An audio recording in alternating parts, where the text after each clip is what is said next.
So bago po mag-2014, malaya ho kayong nangingisda doon.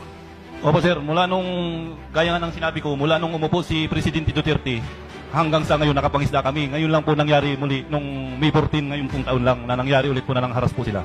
Po kayong sumama sa amin kami mangingisda. Dahil sinasabi ko lang po ang salubin namin kami mangingisda. Hirap na hirap po kami. Hindi po sapat ang ayuda. Malayang pangingisda lang po ang kailangan namin. Marami pong salamat. Kapag eleksyon, kilala mo kami. Pagdating sa problema, hindi nyo kami kilala. Paano po? Ito po, diretsahan po. Diretsahan po. Sinasabi ko, sasalubin ko po. Diretsahan po ako. Ang hiling lang namin po, maparalan namin yung mga anak namin. Masaya na kami. Hindi namin kumpito sa maraming pera. Sana po, ang hiling namin kayo mangingisda. Tulungan nyo kami. Hindi naman po kami tamad na mangingisda eh. Masipag po kami.